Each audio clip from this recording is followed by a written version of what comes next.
I pledge allegiance to the flag of the United States of America and to the republic for which it stands, one nation, under God, indivisible, with liberty and justice for all.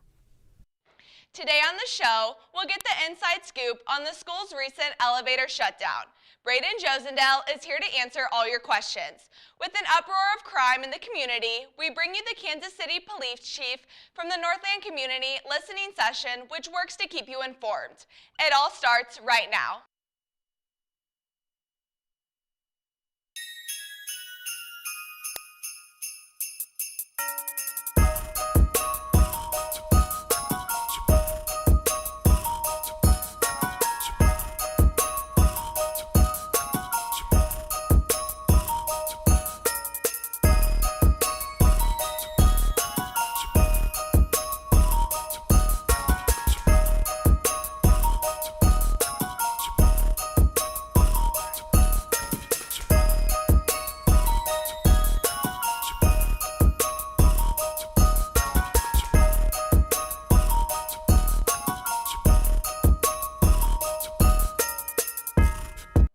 Good morning, Park Hill South, and welcome back to the Southside Scoop. I'm Lilia Thompson. And I'm Ashley McLaurin. Today is Tuesday, December 19th, and it's a purple day. We have a packed show, so let's get right into it. There's been the reliability of the school's elevator. Let's send it to Braden with more information. Thanks, Lilia. The elevator at Park Hill South is a vital part of the day for students and staff that are incapable of going up the stairs. When the news came out that the elevator was out of order, it caused many people to be displaced, which was frustrating for all those affected. Here's Tana and I with more. It changed how I communicated with the teachers and where I was placed for all my classes, which was pretty annoying. Sophomore Braden Wild was unable to go upstairs. The elevator being broken impacted his whole class, who had to move to a different location downstairs, and his ability to work with his classmates. This impacted me a little bit with my missing assignments and how well I did in school, and it impacted some other people because I wasn't there to work with them in classes. Although fixing the elevator may sound easier said than done, it was especially difficult for the elevator at South to be operational again. Parts and engineers had to be flown to Kansas City only to diagnose the issue. Our elevator is 26 years old, so it's old, and so they needed to specially make the computer that ran the elevator. After over 2 months of war with the old elevator, including multiple engineers coming in to check and double check, the elevator was finally fixed at the end of November. Or so we thought. I went ahead and went on, and all of a sudden I heard a clunk as I'm going up to the second floor. And I heard a big ee, so I knew, I'm thinking that I'm stuck in the elevator. Melinda Carpenter was the first to dare to use the faulty elevator. That's when the door came open, and about that moment they had AC/DC, Back in Black is coming on. So when I came out, I went ahead and I'm kind of ornery like this, and so I came out like this, going, Back in Black, and so that's what I ended up doing. Obviously, the biggest concern for parents, students, and staff is the reassurance that the elevator was safe to use like it once was. Right. After a second fixing of the elevator, it is now back in commission. It's impossible to say that nothing's ever going to break down again. So we've tested it. We've had all the professionals out that can come and look at it, and they've guaranteed us everything that they can with everything except that I can't guarantee that's never going to break.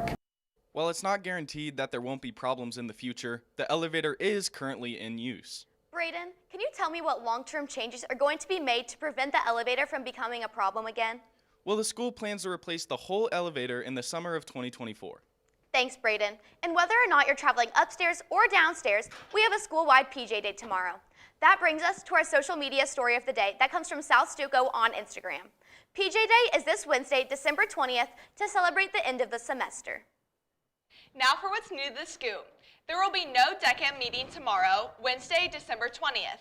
The next meeting will be Wednesday, January 17th.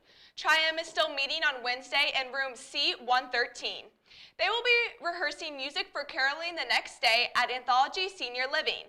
There will be a surprise for everyone who shows up. Don't be a stranger and check it out. Park Hill South Winter Choir concert is tonight at 7 p.m. We will catch you there. Panthers, a new slate of counselor talk is coming to you in the spring semester of 2024. Check your Infinite campus for more information. Now, we send it to Bella and Trinity with updates on crime in the community with the Kansas City Police Chief. As the crime rates in Kansas City rise, the community decided to come together for a solution. So I know Kansas City, I love Kansas City, and I'm invested in this community. At the Northland Community Listening Session, we got the chance to hear from new Police Chief Stacy Graves and how the rising crime rates have personally affected her. That 11-hour shift. We have kids out here, young adults, ages 14 to 17, out here that are armed with weapons, get involved in conflicts, and think that the right thing to do is to settle that with violence. As the session went on, we got to hear more about how the crime is affecting our community's youth. 152 at the Rally House, we had a shooting. We had 2 teens that were killed up in Platte City. We had a violent criminal from Wisconsin that was captured by our Gladstone police. While there is no set solution to this problem, the community talked about ideas of opening new resources for youth to prevent violent situations. We work with domestic violence victims, homeless teenagers, abused and neglected children. Some of these children have been taken out of such an unfortunate circumstances. They've lost their words. It's so sad. The police chief and her department are devoted to making Kansas City a safer place. They are starting by finding the problem source. Some of it is lack of conflict resolution skills. We have a lot of people in our city who want to resolve conflict with firearms.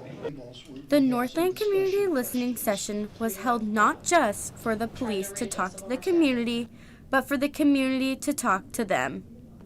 Listening, hearing from you, asking questions, answering questions. This session left us with one question. How can we as a youth help prevent crime in the Northland? I think that conflict resolution skills are important for children, and also who you hang out with. A lot of times people get caught up in a group and separate from a group if you have to, or be a bigger leader and tell them that they're steering themselves on the wrong path and try to help some people out. As our police department works towards lowering the crime rate, we as a community can help too, starting right here at Park Hill South. With Bella Murillo, I'm Trinity Chin for the Southside Scoop. Today for lunch, we have shrimp poppers with hot roll or cheese quesadilla. Premium meals include tamale with Spanish rice, Big Daddy pizza, or spicy chicken sandwich. Side choices are fiesta black beans, corn, strawberries, and mandarin oranges. We would like to wish a happy birthday today to John Murphy, Anthony Beach, and Giancarlo Moreno Magnum. That's all we have for you today. We wish all students the best of luck on their finals, and we hope you have a tubular Tuesday, Park Hill South.